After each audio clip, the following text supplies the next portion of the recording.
muhasabahnya, ayo dicek dalam diri kita ini sudah ada kualitas ikhlas atau belum. Ini ada beberapa ciri.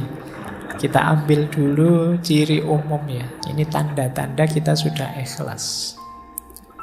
Yang pertama apa? Melakukan sebaik mungkin kebaikan termasuk ibadah meskipun sedang sendirian. Nah, ini berarti kita ciri-ciri orang ini ikhlas. Fokusnya Allah saja. Kalimat meskipun sedang sendirian ini penting. Karena kadang-kadang kita itu kalau pas banyak orang gayane, kalau ngimami suratnya panjang-panjang. Tapi begitu sendiri yo kuluhu sama ina atau ina. Wopet sholatnya. Itu ciri-ciri kamu ada riyaknya. Jadi biasanya kan begitu kita kalau ada banyak orang pamernya dikedepankan. Itu kemungkinan tidak ikhlas. Baik kalau pas banyak orang saja. Kalau tidak ada orang aslinya kelihatan. Ini ciri-ciri belum ikhlas. Tidak lillahi ta'ala, masih karena orang. Yang kedua, masih mau mendengarkan nasihat atau petunjuk.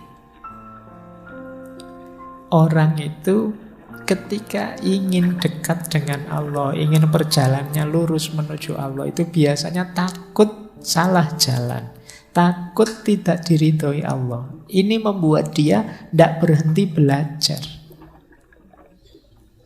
Ketika dia tidak berhenti belajar, ya dia terbuka terus untuk memperbaiki diri. Biar tambah dekat dengan Allah, biar tambah dekat dengan Allah. Jadi cirinya orang ikhlas itu semangat belajarnya tinggi. Kenapa? Dia ingin lebih baik, lebih dekat terus pada Allah. Khawatir keliru, jangan-jangan mulutku saja yang lillahi ta'ala, tapi perbuatanku belum. Maka dia berusaha terus-menerus untuk belajar. Yang ketiga, orang ikhlas itu tidak ingin menonjol dan tidak suka dipuji. Ini mungkin mirip kita ya, cuma dibuang tidaknya. Kita kan ingin selalu menonjol, ingin selalu unggul. Kalau dicueki kita marah-marah. Jadi kalau ada yang muji senang. Nah, ini kemungkinan ya kebaikan yang kita lakukan karena orang.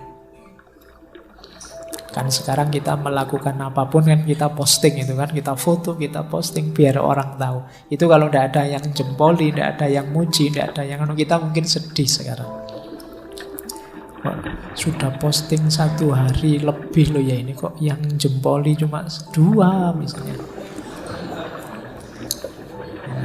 2 itu pun ya cuma teman satu kamar. Nah kita sering begitu, kamu gelisah melakukan, kamu nunggu dipuji orang. Padahal teman satu kamarnya 3, berarti yang satu nggak jempoli juga. Nah kita ingin, hari ini kan peradaban hari ini tuh peradaban yang sering saya sebut istilahnya FOMO itu kan, fear of missing out. Kita khawatir hilang, ingin kelihatan terus, ingin menonjol terus. Melakukan kebaikan kalau tidak diposting kan kita rasanya ada yang kurang. Kadang-kadang sholat saja kan kita posting, berangkat ke masjid nih, terus nanti di depan sana, ya kan, terus duduk paling depan nih misalnya, terus wah, terus gitu. Kadang-kadang sholatnya pun kamu taruh HP-mu di syuting, ngaji juga begitu kamu. Ingin selalu kelihatan. Nah, baik, orang ikhlas itu tidak ingin menonjol, tidak suka dipuji. Bahwa orang muji monggo saja, itu bukan yang saya kejar. Bahwa saya kok kelihatan unggul, kelihatan menonjol di antara yang lain, tidak masalah. Tapi itu bukan target. Kemudian selalu muhasabah. Tidak merasa sudah paling benar, sudah paling ikhlas, sudah paling nomor 1. Dan yang terakhir, lebih suka beramal diam-diam secara rahasia. Nah, Tidak suka pamer itu. Ini memang agak kebalikan peradaban hari ini. Peradaban hari ini itu orang selalu ingin kelihatan. Mungkin juga mental kita itu, kalau kita kan sering kalau ada apa-apa, tidak ada fotonya hoax, tidak ada videonya hoax. Jadi akhirnya bawah sadar kita itu melakukan apapun ada fotonya, ada videonya.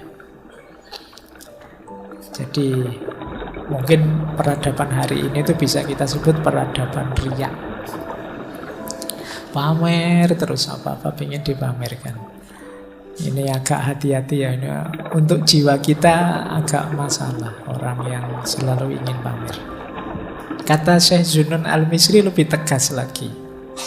Kata beliau, orang ikhlas itu adalah orang ketika dipuji atau dicela, dia tidak akan terpengaruh. Pujian dan celaan itu dianggap sama. Kalau dia yakin ini kebaikan, dipuji orang atau dicela orang, dia tetap melakukannya. Ada yang ngasih jempol atau tidak, saya yakin ini baik, ya saya jalan. Ini orang ikhlas. Yang kedua, lupa kalau sudah melakukan kebaikan. Ini berarti orangnya ikhlas. Misalnya sudah memberi utang teman bulan yang lalu, itu mungkin 10 tahun lagi masih diingat. Wah, kamu dulu zaman kuliah kalau bukan. Jadi dieling-eling terus. Temannya hutang 20.000 saja. Ini kamu dulu itu 20.000 belum kamu bayar loh sampai sekarang.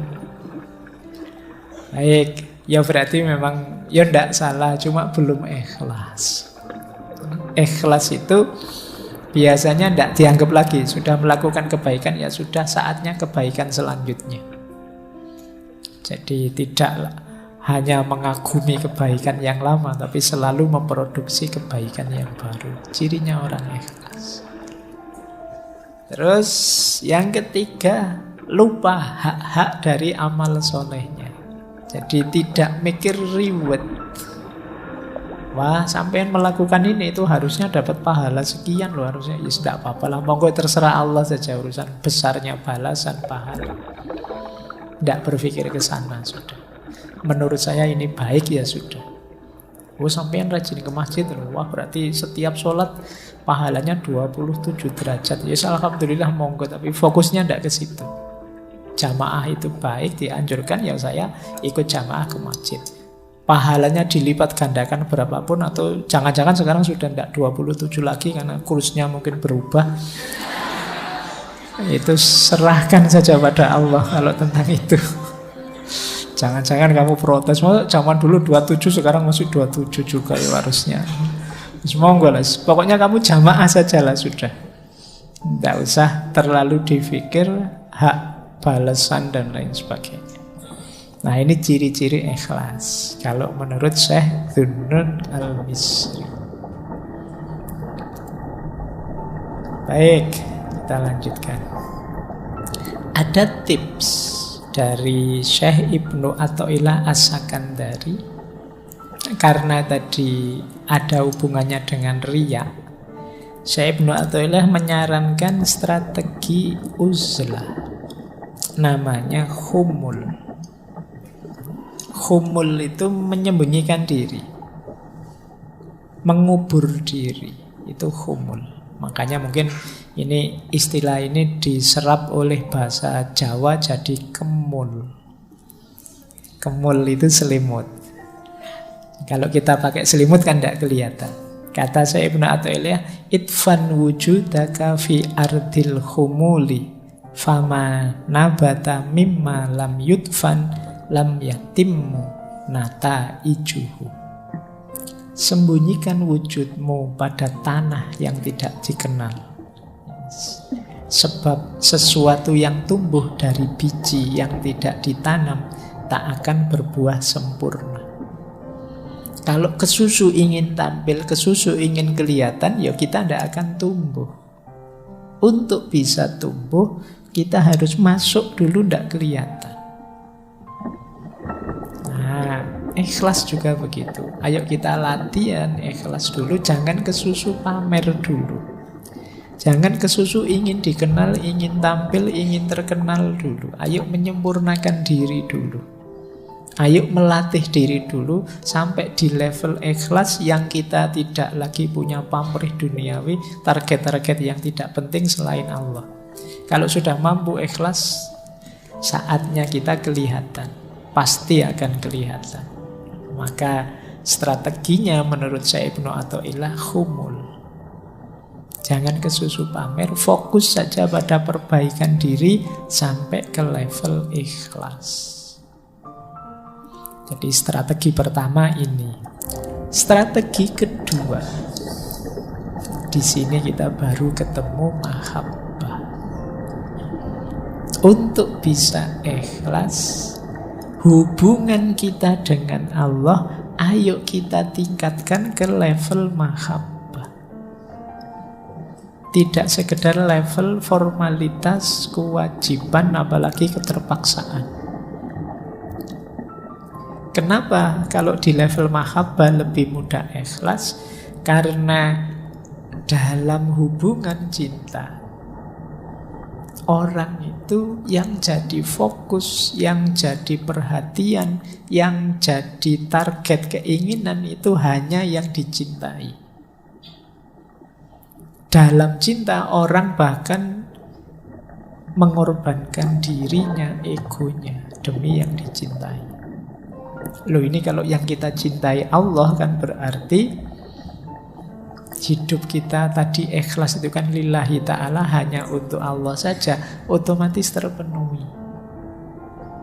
Jadi begitu relasi kita dengan Allah adalah relasi cinta mahabbah, otomatis tanpa diminta hubungan kita dengan Allah jenisnya jenis ikhlas.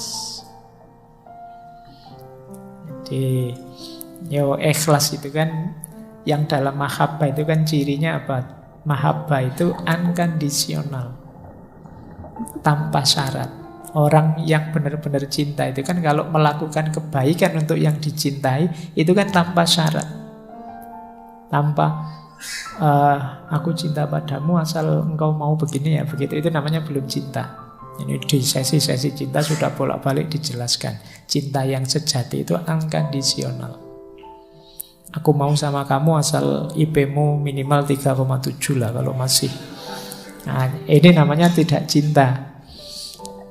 Aku mau asal gajimu sekian, ini namanya kondisional. Kalau cinta itu unconditional. Jadi sama Allah juga begitu. Tidak pakai tawar-menawar. Kenapa kok kamu serius sekali ibadah? Biar Allah itu memberi anugerah, saya bisa kaya raya, saya punya banyak karomah, bisa jalan di atas air, atau saya punya apa. Tidak itu, tujuanku Allah saja. Jadi fokusnya hanya Allah saja, orientasinya hanya ridhonya Allah saja. Kayak kalian yang sedang jatuh cinta, itu kan ketika membahagiakan yang kamu cintai, itu kan senangnya luar biasa. Ya tidak harus pacarmu, orang tuamu pun yang sangat kamu cintai, kalau kamu bisa membahagiakan mereka, itu kan senangnya luar biasa. Maka cintailah Allah, otomatis hubunganmu dengan Allah berubah jadi hubungan ikhlas tadi, hubungan yang bersih, jernih, tidak ada yang lain selain Allah saja. Nah, ini strategi kedua. Yang pertama tadi humul, yang kedua mahabbah. Ada tips dari Imam Ghazali untuk meningkatkan mahabbah kita menuju mahabbahnya Allah, cinta pada Allah. Jadi ini kalau bahasa saya teori dari mahabbah menuju ikhlas. Kata Imam Ghazali, ayo dipikir pelan-pelan ya. Orang itu sebenarnya secara alamiah itu harusnya mencintai Allah. Nah, ini rutenya ini.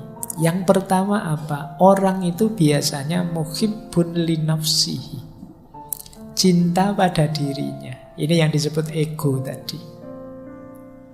Jadi ingin menyenangkan dirinya itu muhib li nafsihi. Orang ini karena ingin menyenangkan dirinya, muhibbun li nafsihi, pada akhirnya muhibbun lil muhsin alladzi ahsana ilaihi. Dia juga sebagai efeknya apa? Cinta pada orang yang berbuat baik kepadanya. Orang yang menyenangkan dia, membahagiakan dia. Nah, ini secara natural begitu. Orang itu secara alami cinta pada dirinya, berarti sebenarnya dia jika cinta pada orang lain yang membahagiakan dirinya. Nah, itu muhsin alladzi ahsana ilaihi. Berarti apa? Sebenarnya kita itu punya fitrah al-muhib lil muhsin. Kita itu sebenarnya cinta pada orang baik. Jadi karena orang baiklah yang punya kemungkinan berbuat baik padaku. Siapapun itu orang baiknya. Nah, kalau naik lagi satu level sebenarnya dari orang baik. Kenapa sih kok kita cinta pada orang baik? Karena dalam diri orang baik ada kebaikan. Berarti apa? Sebenarnya kita itu mencintai kebaikan. Kalau kita mencintai kebaikan, kalau kita berpikir lagi lebih dalam, sebenarnya ada Sang Maha Baik, yaitu Allah.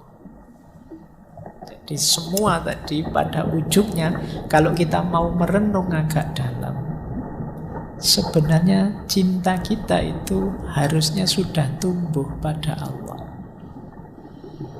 Hanya saja selama ini kita tidak pernah merenung sedalam itu. Nah, ini nanti bagian yang harus kalian ulang. Dengarkan lagi ya, bahwa manusia itu pertama-tama dia pasti ingin membahagiakan dirinya, cinta pada dirinya. Otomatis berarti dia juga akan cinta pada orang yang membahagiakan dirinya, bisa membahagiakan dirinya. Orang baik yang bisa membahagiakan dirinya, berarti sebenarnya dia juga cinta pada orang baik. Siapapun orang baik ini punya potensi berbuat baik pada dirinya, sehingga siapapun orang baik perlu dicintai. Orang baik itu disebut orang baik sebenarnya karena ada kebaikan dalam dirinya. Berarti yang kita cintai sebenarnya adalah kebaikannya. Kalau kita cinta pada kebaikan, jangan lupa ada Sang Maha Baik, yaitu Allah. Jadi puncaknya cinta itu harusnya Allah. Kita mencintai apapun dengan alasan apapun itu kalau ditarik ujungnya pasti Allah. Anda, Bapak, saya tidak cinta kebaikan, yang saya cintai kecantikan, keindahan. Loh, emangnya yang maha cantik, maha indah siapa? Kalau bukan Allah. Tidak kok Pak, saya cinta kegagahan. Kalau cuma indah, cantik, saya tidak terlalu tertarik.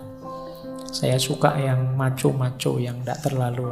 Iya, yang maha gagah siapa lagi kalau bukan Allah.